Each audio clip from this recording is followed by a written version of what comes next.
तर माझं जे स्पीच आहे माझं जयंतीचं आहे. हळू हळू हलवा ग बाळ भीमाचा पाळणा, हळू हळू हलवा ग बाळ भीमाचा पाळणा, गोड अंगाई गाते भीमाई जो जीविराज नंदना, हळू हळू हलवा ग बाळ भीमाचा पाळणा. डॉक्टर बाबासाहेब आंबेडकर यांचा जन्मदिवस 14 एप्रिल 1891 साली महू गावामध्ये झाला आणि त्यांची ही 135वी जयंती होती. त्यांचा जन्म एका महार दलित जातीमध्ये झाला होता, ज्यांना अस्पृश्य मानले जात होते आणि त्यांना सामाजिक आर्थिक भेदभाव सहन करावा लागत होता. जरी ते शाळेत जात असले तरी आंबेडकर आणि इतर अस्पृश्य मुलांना वेगळे ठेवले जात होते आणि शिक्षकाकडून त्यांना फारसे लक्ष किंवा मदत दिली जात नव्हती. त्यांना वर्गात बसण्याची परवानगी नव्हती. जेव्हा त्यांना पाणी पिण्याची गरज होती तेव्हा उच्च जातीतील एखाद्या व्यक्तीला ते पाणी उंचावरून ओतावे लागे, कारण त्यांना पाणी किंवा त्यात असलेल्या भांड्याला स्पर्श करण्याची परवानगी नव्हती. हे काम सहसा शाळेतील शिपाई करत असत. आंबेडकरांसाठी जर ते शिपाई उपलब्ध नसेल तर त्यांना दिवसभर पाण्याशिवाय राहावं लागत असे. त्यांना एका गोणीवर बसावे लागत असे, जी त्यांना सोबत घरी घेऊन जावे लागत असे.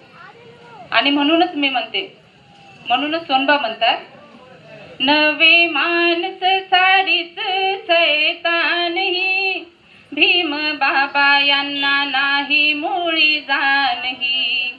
नवे माणस सारीच सैतान ही, भीम बाबा यांना नाही मुळी जाण ही. हे मोठ्या श्रद्धेने, हे मोठ्या श्रद्धेने आलो मी घेऊनी, हे घोट भर जाहू पिऊनी, हे पाणी आणले मी माठ भरूनी, हे घोट भर जाहू पिऊनी. भीमराव 7 वर्षाचे असताना त्यांची आई भीमाई यांचे निधन झाले. त्यांची आत्या मीराबाई यांनी त्यांचा सांभाळ केला. बाबासाहेबांचे पालन पोषण, त्यांच्या घरी आर्थिक परिस्थिती नाजूक होती आणि त्यावेळी अस्पृश्यता होती. आता तुम्ही मला सांगा, जर आपल्या लेकराला कुणी म्हणालं शाळेत गेल्यावर तू वर्गात बसायचं नाही, जर आपल्या लेकराला कुणी शाळेमध्ये दिवसभर पाणी भेटत नसेल तर आपल्याला काय वाटेल याचा आपण विचार करायला हवा. एका जातीमुळे भर उन्हात बैलगाडीतून खाली उतरवलं तर आपल्याला काय वाटेल, आणि हे एक दिवस नाही तर रोज असेच चालत असेल तर आपल्याला काय वाटेल याचा विचार करा. बाबासाहेबांनी एवढे अन्याय सहन केले, त्यांच्या त्यागाची जाणीव आपल्याला असायला हवी. जेव्हा बाबासाहेब परदेशात शिकायला गेले तेव्हा रमाई कशी राहिली असेल बाबासाहेबांना सोडून, आणि बाबासाहेब सुद्धा कसे राहिले असतील रमाईला सोडून आणि मुलाबाळांना सोडून. ते सुद्धा मोबाईल नाही, इंटरनेट नाही याचा विचार करायला हवा. कारण कुणाच्याही दुःखाची जाणीव असणं हे माणूसपणाचे लक्षण आहे. ज्याला दुसऱ्याचं दुःख कळत नाही मग तो माणूसच नाही. आणि म्हणूनच मी म्हणते, कुणाचे दुःख कुणा कळते, भीमाविन रमा तळमळते, दुःखाच्या अग्नीमध्ये जळते, ऐकताच रक्त सळसळते, निभावली रमा बंधनाला, करुण बुद्ध वंदनाला, भीमाची वाट किती पाहिली, गेले होते भीम परदेशाला. या अनुयायीनं घाई घाईनं करुणी मतदान, हरपून भान जीवाचं करून रान लिहिलं संविधान, हरपून भान जीवाचं करून गाण लिहिलं संविधान. बाबासाहेबांनी समाजासाठी 4 मुलं गमावली, पत्नी गमावली. फक्त एकाच समाजासाठी नव्हे तर सर्व समाजासाठी, ओबीसी, एससी, एसटी या सर्व समाजासाठी बाबासाहेबांनी जीवाचं रान केलं.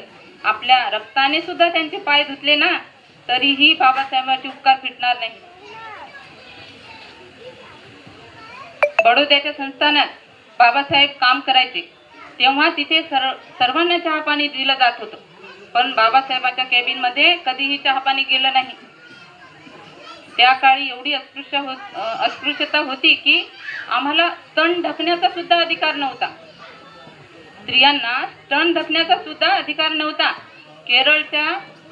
केरळमध्ये त्राणपूर राजाचा आदेश होता, जर एखादी दलित स्त्रियाने आपले स्तन झाकले तर त्यांचे दोन्ही स्तन कापण्यात येईल. या गोष्टीचा नरेली नावाच्या स्त्रीने विरोध केला आणि तिने आपले दोन्ही स्तन टाकले.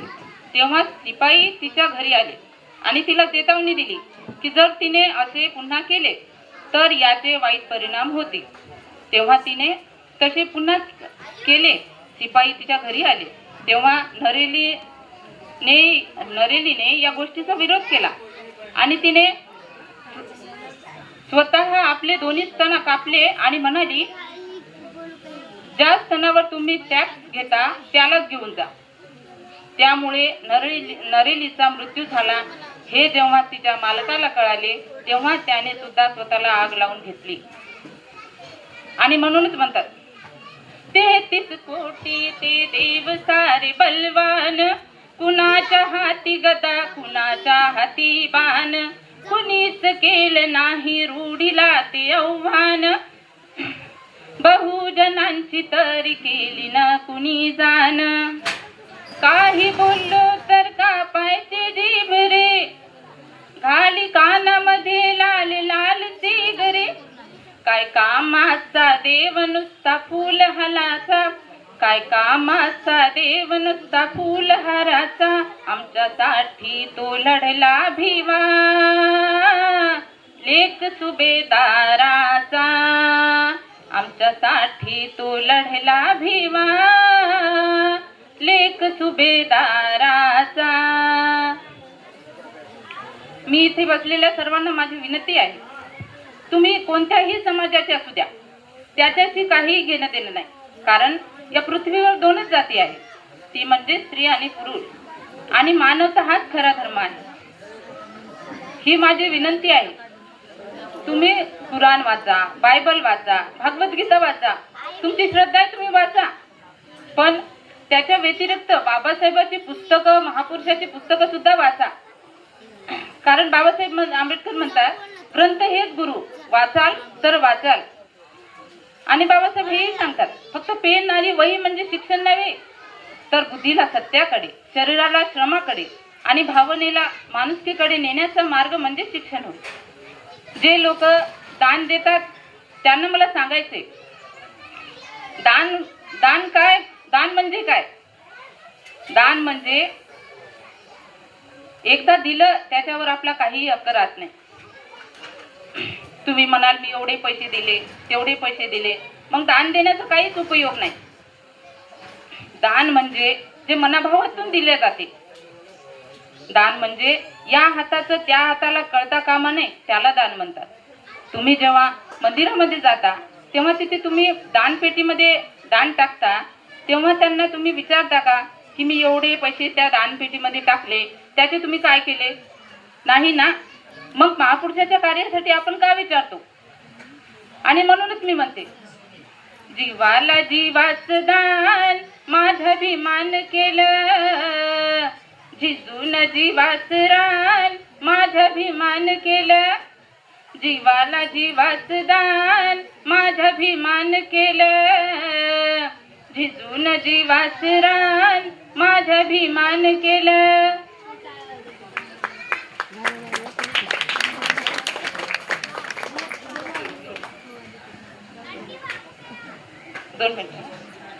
बाबासाहेबांनी सांगितलं, शिका, संघटित व्हा आणि संघर्ष करा. पण आपण काय केलं? फक्त शिकलो बस, संघटित नाही आणि संघर्ष सुद्धा करायचा नाही. आज आपल्या जवळ घर झालं, गाडी झाली, आता आपल्याला महापुरुषाचे कार्य करायचे आहे. आणि म्हणूनच मी म्हणते, कार्य भीमाचे तव हातून घडतील, तुला पाहून वैरीही जळतील, साम दाम दंड भेदाने छळतील, तुझ्या छातीवरी गोळी कुणी झाडतील, तुझ्या ध्येयाने जे लोक जेव्हा जुळतील, समता न्याय हक्कासाठी झगडतील, क्रांती कराया तुटून पडतील, तवा वैराचे अवसान जळतील. अन होऊन जाऊ दे असा तू होऊन जाऊ दे, होऊन जाऊ दे असा तू होऊन जाऊ दे, अन मला तुझ्या रक्तामधला भीम पाहू दे, अन मला तुझ्या रक्तामधला भीम पाहू दे, भीम पाहू दे, मला भीम पाहू दे, भीम पाहू दे, अन जाग येऊ दे तुला र, जाग येऊ दे, अन मला तुझ्या रक्तामधला भीम पाहू दे, अन मला तुझ्या रक्तामधला भीम पाहू दे. जय भीम, नमो बुद्धाय.